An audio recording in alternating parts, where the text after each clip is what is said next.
Is there the man with soul so dead, who never to himself hath said, "This is my own, my native land, land of brown heath and shaggy wood, land of the mountain and the flood.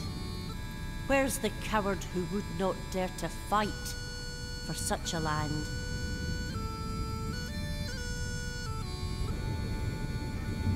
Lochaber No More is the title of a famous painting by J.B. MacDonald, and that painting depicts a pivotal moment in Scottish history, which is it's the very moment when Prince Charles Edward Stuart is leaving Scotland after the end of the 45 rebellion.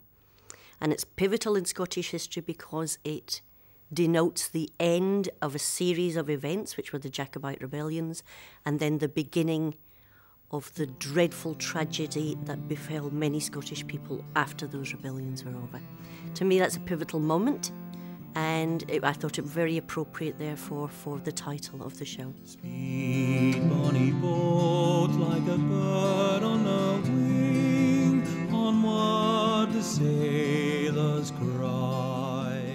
When the story is told of the Jacobite rebellions, and the songs are performed as part of the show, the context of those songs come to life. So the audiences get a much deeper connection with songs that they would already be familiar with. And many of these songs, although the songs and the tunes and the lyrics are familiar to people, they don't know the context of the song. Right from the outset, we thought we would weave in songs such as Killiecrankie, Massacre at Glencoe, because they were songs that were pertinent and underlined various stages of the Jacobite history. Come through the heather, around and gather, you're all the welcome at early. Around and cling, we all your kin, for all became but charity. Decisions that needed to be made about, okay, that is important to the story, but we don't have time to tell that. Alison's a fabulous wordsmith and has a real knack for putting together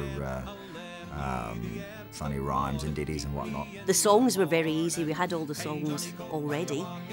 So I guess it was just a case of taking the songs and building the story to surround the songs. And I've spent many a night watching Ali putting pen to paper, so to speak, and being kicked out of the room and told to bugger off and not come back. Mark and Eddie decided, okay, we've got this show, we've got to do something with it now, or it's never going to happen. Gave ourselves a goal, essentially.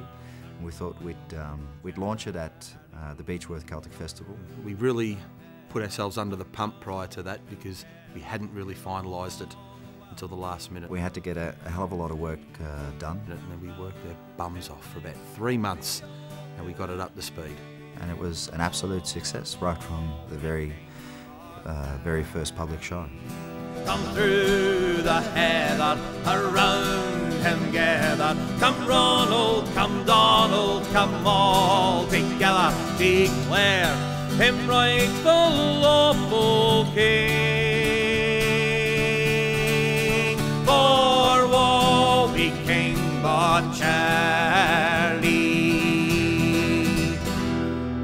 And it was incredibly successful. I couldn't believe the way it was received by audiences, the way it was received by people who know the history well, and also by people who don't know the history at all. Equally well received by both groups. To the Lords in Convention 'twas Claverhouse spoke, ere the King's crowns get down, there are crowns to be broke. So let each cavalier who loves honour and me, let him follow the bonnets of bonny Dundee. After all the times that we've performed the show and the amount of rehearsals that we've had, Mark and I can still get up there and for example, Ali will narrate the page leading up to Highland Cathedral, which is the last song on the show.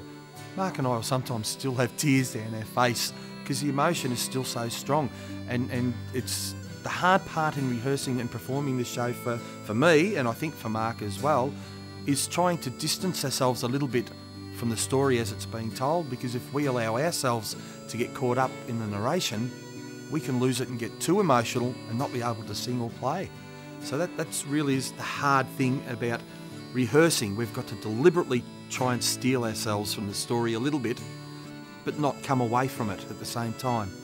It still says to us that the story is incredibly moving, it's engaging, and it's something that people can identify with, even if they're not of Scots heritage themselves. A gentleman came up to me and he had tears streaming down his face, and if I can get away with it on camera, he sort of said, "You bastards have broken my heart," and he was crying and he was ecstatic because it just moved him so much. So that was a highlight for me.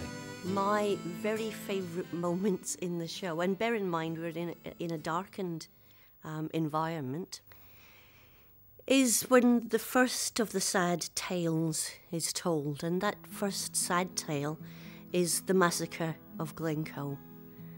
And as I'm relating that tale to the audience, many of them know of the song that's gonna come after that, and suddenly they realise that that song is about a very real, very painful, very well remembered still by Scottish people, period in Scottish history. And at that point in the show, although we're in a darkened environment, I can see hands going up to rub eyes, and I can see shoulders moving as people try to control a very painful emotion for many people, I guess. It's a very interesting phenomenon to see that sort of raw emotion come out in people.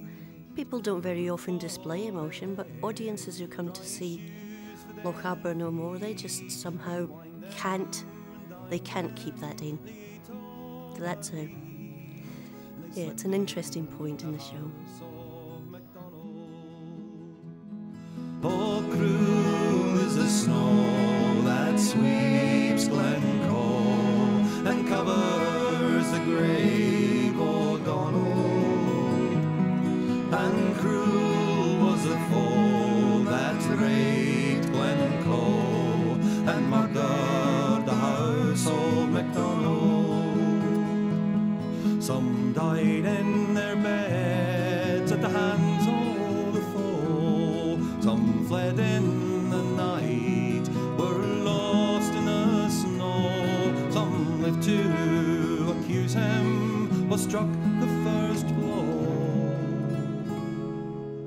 But gone was the house of MacDonald. There was a history teacher in the crowd, and she commented that the story as it's told is quite factually correct. Interestingly enough, for a long time in Scottish schools, the history of the Scots was not even fully covered properly. So there's a real pride that people take away when they engage with the story during the show and acknowledge it as being as truthful as what it is. Many Irish people, when they hear this story of what happened to the Scots, they can empathise, but also it's a whole new history for them, even though the Irish Sea is only 30 miles wide. This story hasn't made it across the Irish Sea somehow. The time is right, the time is now. Renew your patriotic vow. I fear no hell nor English strife. For Scotland I would give my life. For Scotland I